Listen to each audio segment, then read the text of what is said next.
Well, that was a great night of boxing. That whole card was lit.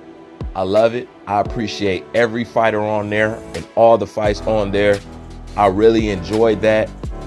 Man, that night is why we watch boxing. It felt like I was a kid again, sitting in the living room with my pops. I had that feeling in a long time. Everybody was into it. It was just beautiful, you know, and from all the fights, I appreciate them. All of them was good. No money was wasted. None. Beautiful night of boxing. Beautiful night. If this was somebody's introduction to boxing, then we put on a hell of a show last night. You know what I'm saying? Boxing showed up last night.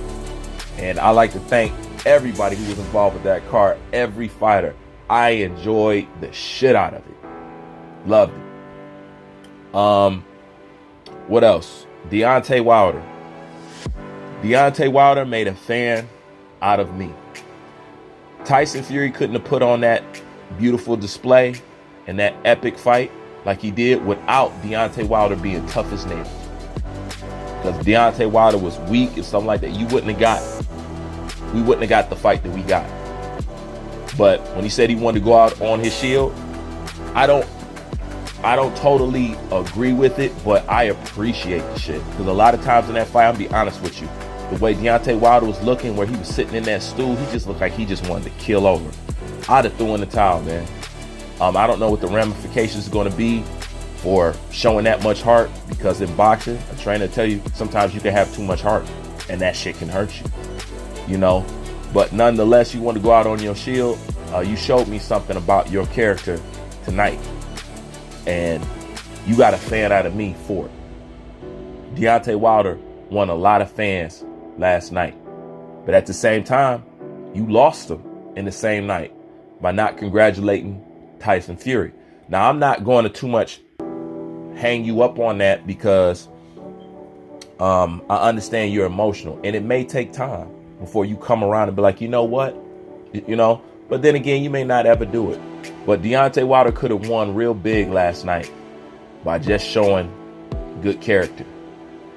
You could have kept all those fans that you won last night by just showing good character and congratulating the man and tipping your hats to him. Where you would be in the boxing spectrum would be something special, because I guarantee you, people actually want to like Wilder. Wilder just is very cringy, extremely cringy. But you won a lot of fans last night, and you also lost some in the same night because of that. But nonetheless, you didn't lose a fan in me. I always said, if a boxer does something that I like, you're going to hear about it. If he does something that I don't like, you also going to hear about it. It ain't nothing personal with me. The only thing I ever wanted this man to do was try. You know what I'm saying? Period. And that's the kind of performance you did when you actually tried. So imagine Deontay Wilder if he was training this entire time and actually took this sport serious. Imagine that. Imagine what you would be. But nonetheless, Tyson Fury. Now you guys understand why I like Tyson Fury. Can't count a man out. And what did Customato tell you? Character. Character. A man with good character beat anybody on any given day. But if you watch the Anthony Joshua Rising Glove series, No Easy Way Out, that'll explain all that to you, you know. But you gotta go on Patreon for that. And speaking of that, while the videos are up, go watch Rising Gloves with Tyson Fury, the Gypsy King, and Deontay Wilder, the Bronze Bomber, before, you know what I'm saying, I take it down. I'll probably leave it up for another day or so. So when you got the time, go check them videos out. They, you know what I'm saying, they good flicks. You'll enjoy them. But yeah, Tyson Fury, a special guy, top of his class. What can you say about him? Like I said, the man that saved boxing twice, from Klitschko and from the procrastination of Wilder.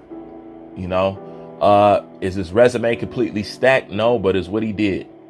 You know, so shouts out to Tyson Fury, man, the motherfucking man, the Gypsy King. But this video is really not for those guys. This video is to shed light on a gentleman, actually two gentlemen, and actually a city that I know that's going to go unnoticed and unrecognized.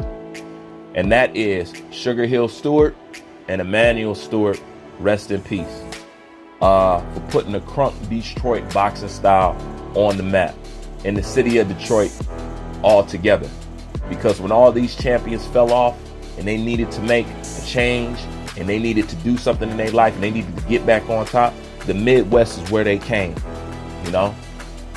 And when they came out of the Midwest and they went back to grab their titles or defend their rematches, they were victorious. That's because the Detroit Crunk style, we only care about one thing, and we're going for the knockout. From the Motor City Cobra to Klitschko to Lennox Lewis to Tyson Fury to Gerald McClellan till, I mean, it goes on and on and on and on and on and on. Once you touch foot over here in this area, you improve, we make you better. Ain't nothing like Midwest fighters, period. It's just something over here is just different. This is why you know to get your ass whooped once you step off the plane. Because when it comes to the hand in hand, we are second to none. And we'll never truly get our props. And Emmanuel Stewart has never truly got his props. And Sugar Hill Stewart is easily trainer of the year. Easily. But for some reason, as much as this city and this style and Emmanuel Stewart has contributed to making these guys great fighters, just look at the man's track record. It's not a mistake. You could easily look and say, look, these guys have tapped into something and it works. And Tyson Fury had enough common sense to know where he needed to go to get done what he needed to get done. You know what I'm saying? And that's returning back to the Detroit Crunk style, because he's always been there. He's not nothing new to the Crunk gym. Him and Sugar Hill Stewart didn't just hook up for this fight. They've been known each other.